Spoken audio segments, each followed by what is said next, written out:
Hi guys, we're going to demo you the latest 2026 Geely EX5 EMI Max. This is the Max with the brown interior. So ito yung latest na lumabas. So this is gonna be yung direct competition ng BYD Sea Lion 6. So marami nag-aabang. I made a video of the Sea Lion 6 2 years ago. Yun yung maraming views. So around, I think accumulated is 1 million views. So honest review from owner's point of view.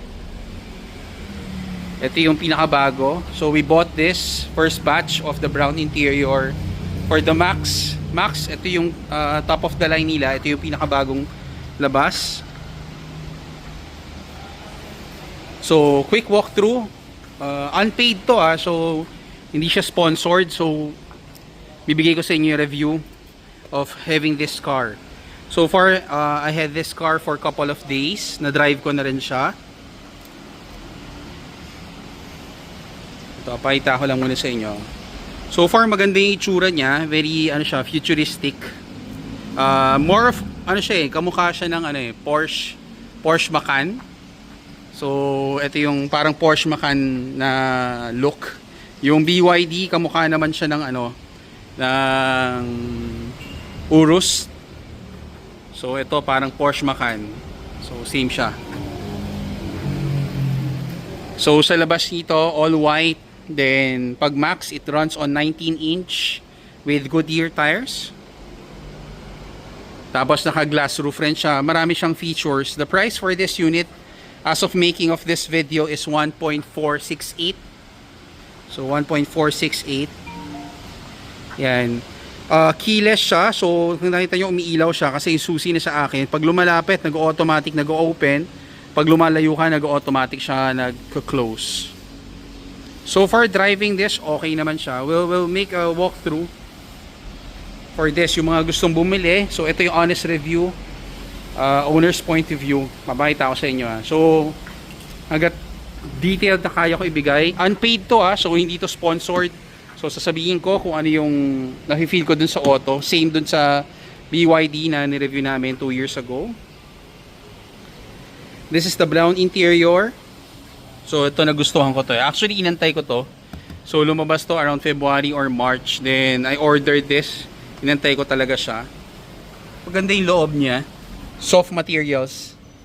Soft leather siya, materials niya. Medyo mawi-weirdan ka lang sa kanyang buttons kasi magkaiba, up or down, medyo iba yung direction. Hindi siya yung normal na down natin and up pull. So ito ibang klase siya. Ito parang brushed aluminum yung finish niya. Soft leather material. So I'm just going through detailed review nito. Yan, pasok tayo sa loob. So pag sumakay ka dito, ito yung interior niya. Ganda, 'di ba? So very classy, very elegant. Open natin yung moonroof para medyo maliwanag. So pag hindi niyo siya nilagay sa drive, hindi gagalaw yung manibela, matigas. So kailangan ilagay mo muna siya sa drive para mausog natin, makita nyo. So yan. Ito yung shifter niya. Actually kaya ako gusto tong kotse kasi gusto ko dito yung shifter. Something new, something kakaiba. So dito, nawala yung wiper. So lumipat siya na ibang pwesto. So if you're driving this, medyo maninibago ka lang. Then yung upuan niya, memory seats. Same sa mga Land Cruiser. Sa Land Cruiser ko, ganito rin siya, memory seats. For the price point, meron na siyang memory seats. Ano ibig sabihin ng memory seats? Papakita ko Pag sinara ko yung pinto, umuusog yung upuan. Bumabalik siya sa driving position mo. Same siya sa mga Lexus, sa mga Land Cruiser. So once you open the driver side, bubukas din siya. Yun yung maganda sa kanya. Yun yung natuwa rin ako sa kanya. For the price point, mas marami siyang features. So I'll not be making a comparison directly to Sea Lion 6. Papakita ko lang muna sa inyo yung mismong feature nitong kotseng to. And then, sa loob nakikita nyo, meron siyang heads-up display. Speed, pati yung mga kotse. Maganda rin siya para siyang Tesla. So kung nakadrive na kayong Tesla, okay din siya, makikita mo rin siya. Then meron siyang small screen for this. Hindi to touch screen. So, detailed, ayan, 0.5 kilometer, 5 minutes ko pa lang siya napapatakbo. So, yan. Tapos makita mo dito kung hybrid or electric yung ginawa mo. Ito yung interior niya, oh. Yung two colors. The interior is very classy. Downside lang talaga nitong ganitong kulay. Madumihin siya. So, yung mga nagtatanong, better ba to or yung gray color, yung blue interior. Actually, kung maingat ka sa auto, go for this one. Pag hindi ka masyadong maingat sa auto, go for the gray one. Kasi, yung gray, mas hindi siya dumudumi. Ito, madumihin to eh. So, yung mga kamay mo, medyo maingat dapat. Tapos, yung pantalon mo, humahawa sa upuan. So, kung napansin nyo, naka-plastic pa to. Actually, hindi ko pa masyado na-explore. So, yung mga basic. Ito, customizable. Other buttons, hindi ko pa siya super totally nagalaw. Yung screen niya, hindi nagro-rotate. Pero, okay naman siya. Infotainment, mabilis naman siya. Pero, napansin ko, medyo may, ano pa siya eh. May lag. So, when I'm turning signals, nawawala yung signal niya. So, pakita natin. Wait, I'll just adjust the parking. Sorry, marami lang client ngayon sa shop. Maganda lang dito, when you're making a signal, nag-on yung camera niya para makita mo kung mag-gutter mo siya. So, yung mga ibang PHEV na nauna, walang ganito. So, ito yung maganda sa kanya. Then, if you're turning the signal, tumutunog yung signal light, diba? Narinig nyo. Pero yung tunog ng signal light, nandun lang siya. So, para kang naka 360 surround sound. Maririnig mo nandito lang yung sound. Wala siyang sound dito. So, mafe-feel mo na nandito yung sound system niya. Yun ang difference niya. And then, ito of course, nilagyan namin ng 3-way camera namin. Ito yung no void of warranty. So, 3-way camera, harap, likod, loob. Kita siya sa loob. Nilagyan namin. Siyempre, kailangan may security pa rin. So, itong unit na to, wala siya eh. Tignan mo to. Naka-projector na rin yung ilaw niya. Ito, kinabitan namin projector. So, kita nyo pareho yung lakas niya. Yan, no? Projector fog light to, projector headlight. So, in-upgrade rin namin. Yan yung kinakabit namin. So, pantay sila. So, malakas na rin siya. Light tinted yung harap. So, ganyan siya makikita nyo. So, this one's headlight yon is fog light lang. Pero projector, in-upgrade namin kay client. And then, sa loob. Ito naman, pag nag-reverse ka, napakalinaw ng camera. So, 360 surround. Ito yung camera. So, may magtatanong, malinaw ba yung camera? Yes, pasado sa akin yung camera. One of the best camera in the market. Teka, atras natin na magandang pwesto. I'll also make a video nito siguro when driving. I'll just have to wear the AI glasses. So, right now, I'm not using it para mas clear yung video. Yan. Magaan yung steering. So, ito yung 360 camera. Magaan yung steering niya. So, you can drive it one hand. Magaan yung steering. Tapos, Android CarPlay, everything, nagli-link siya. Okay siya. O, patayin muna natin. Tapos, ito yung volume niya. Maganda siya dito. May volume. Andito yung fan speed. Andito yung temperature. Auto hold. Recirculating yata ito. Yes, recirculating. So, lumalabas sa screen. Actually, heavy base siya sa screen eh. So, konti lang yung buttons niya dito. Meron siyang wireless charger. Andito. Slow charger lang siya. One side lang. Hindi siya two sides. One side lang siya. Then, maganda pa dito. Yung sound system niya. Flyme Audio. Sorry. Flyme Audio. They're saying 1,000 watts. For me, sa mga kotse, since marunong talaga ako sa kotse, the sound is okay, better than Sea Lion 6, better than the Dyna Audio ng Sea Lion 6. The Flyme Audio, makita nyo. Yan, Flyme sound. Maganda siya. Hindi lang siya as expected ko yung mga same level na mga branded na talagang mga focal sa ibang kotse na mga ano. I know that there's a price difference of 400,000, 500,000, pero expectations, kasi hinahype nila yung Flyme. So siguro sa stock na normal na kotse, this one's better. This is definitely better. Okay yung sound system niya. Hindi lang siya yung level na talagang wow, nice. Very nice. So baka kung binibili mo to dahil for the sound system, it's okay. It's okay. It's better. It's just that dun sa hype nila versus expectations, hindi lang siya ganun ka-close. Yun yung difference. Ito yung interior. Tapos ang maganda dito, meron siyang blind spot monitoring. So itong model na to, for the price point, in-explain ko, for the price point, meron siyang blind spot monitoring. So pag may kotse sa blind spot mo, may umiilaw siya dito. So ito, maganda. For the price point, pasado siya. For this one, glove compartment, maluwag naman siya. Malalim siya. So isang dangkal, maluwag siya kung ano lalagay nyo. This one, cup holder, alam ko, dudumi to. So ako nagsabi sa inyo, may isa akong kotse ganitong kulay din. So madumihin siya. So you just have to be careful. Pag nadumi, you have to clean it. Seats are very easy to get dirty.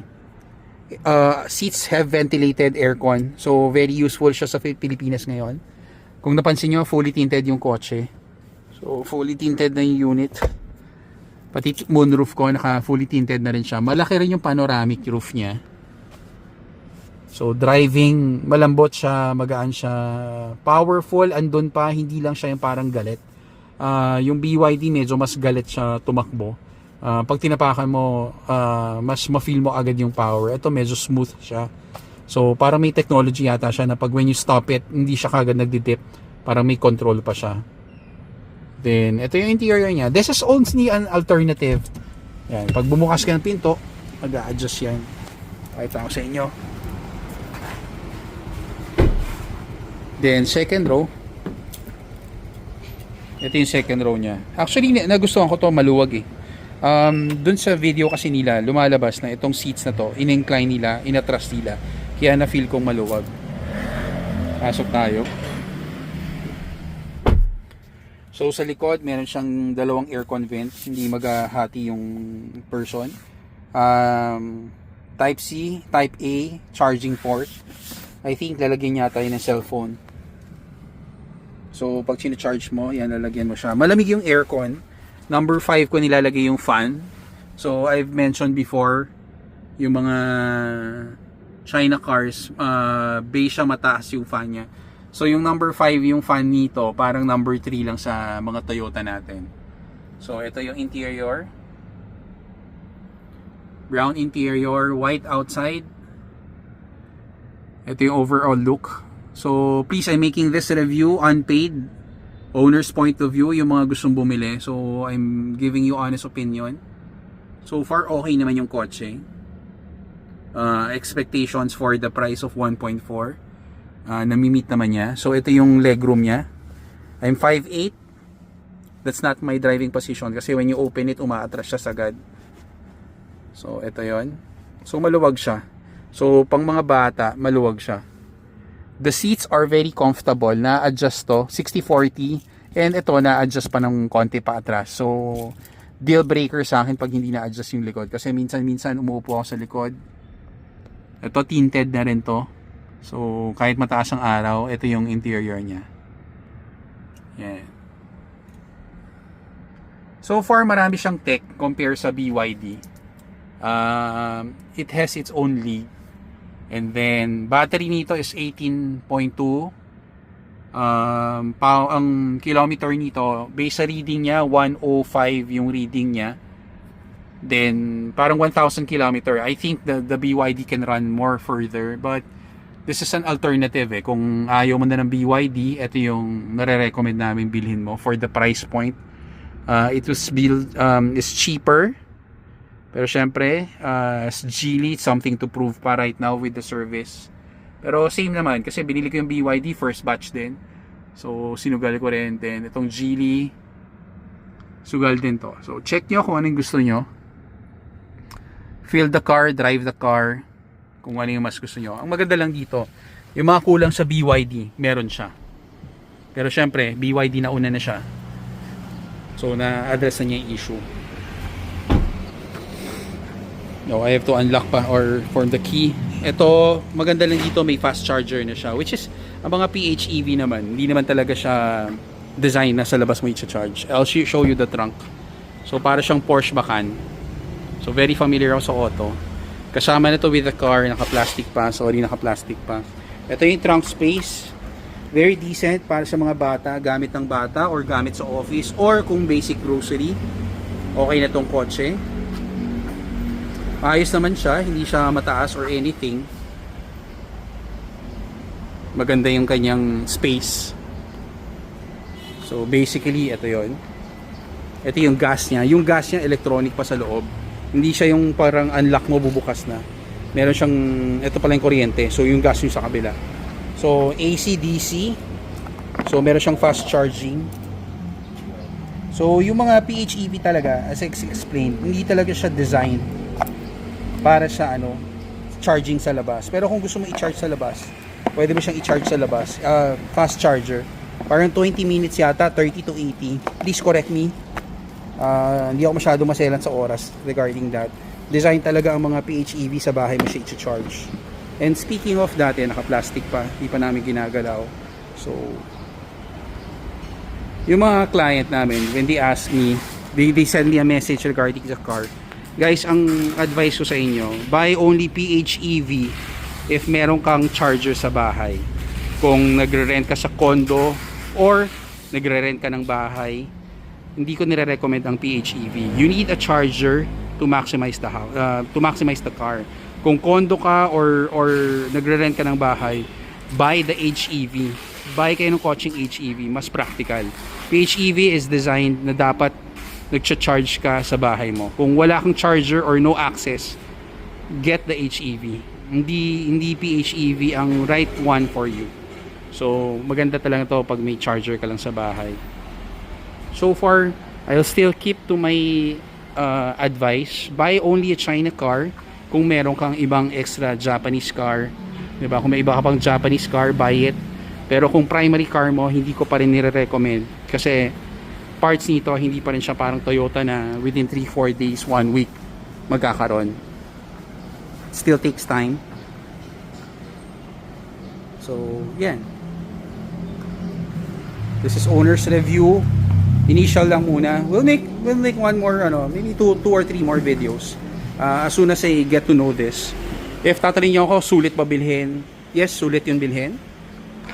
Sulit tong bilhin. Something new. May mga glitches pa to. Pero okay pa rin. Pati sarado lang natin. Super init ngayon. So if you want to drive like this, okay siya. Sulit ba? Yes. Okay siya, sulit siya. Compare sa BYD, I also have the BYD Sea Lion 6 So right now I have the Sea Lion 6 and this one for the PHEV. I'll make another video for that. As of this video, I want to emphasize this car, yung mga planning to buy the car na. So maganda naman siya, maganda yung interior. Ito pinakita ko sa interior, ito yung latest. Drive pala nito, yung ride niya malambot pero matigas yung gulong. Ulitin ko malambot yung ride pero matagtag yung gulong. Pero acceptable naman siya. So maganda yung ride pero makaldag. Nagets nyo? So pag yung mga humps malambot naman siya, pero pag nalulubak ka matigas kasi mafe-feel mo na malipis yung gulong. But it runs on a 19-inch. So babalansin mo lang. 19's pogi So parang tiis ganda. Hindi naman siya yung nakaka-bad trip na tagtag, pero maganda yung ride niya, malambot naman siya. Compare lang to other cars. Medyo matigas yung gulong niya.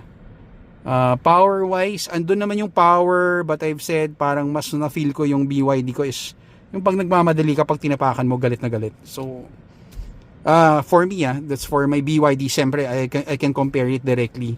Kasi maraming nagre-review, kino-compare nila, wala naman silang na-drive lang nila ng 10 minutes, 20 minutes. I'm comparing directly daily car na ma-compare ko. So yun, we'll make more video. Sa mga gustong bumili nito, ito yun. So far, driver's review, sinabi ko sa inyo diretso.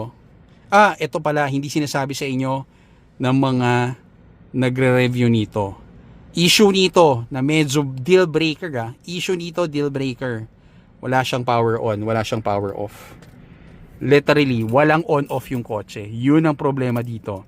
Okay, sino yung mga apektado sa issue na yun? Ako affected ako doon sa issue na yun Pero lahat na nagre-review, maghanap ka na nagre-review, walang magbe-mention sa inyo na wala siyang power on, wala siyang power off. So, the only way to power on, pag lumapit ka sa kotse, halang mo yung susi, mag-on yung kotse. Pag lumayo ka sa kotse, maglalak yung kotse, mag-off yung kotse. That's it. So, kunyari, ikaw, marami kang units, marami kang kotse, usually iniwan mo lang yung susi sa loob ng kotse para i-move ng driver. Hindi siya pwede. So literally, yung susi dadali mo sa bahay mo. Tapos pag iusog yung kotse, kukunin yung susi, babalik sa kotse para mapaandar. Yun yung hassle for me. So, yun, deal breaker sa akin yun. Pero I just want to test it para sa shop. Para malaman namin, matutunan namin. Since BYD Sea Lion 6, marami na kami items para dyan. This one is, we're studying it already. Already making some productions already for this. So, yun, deal breaker yun. Wala siyang power on, wala siyang power off.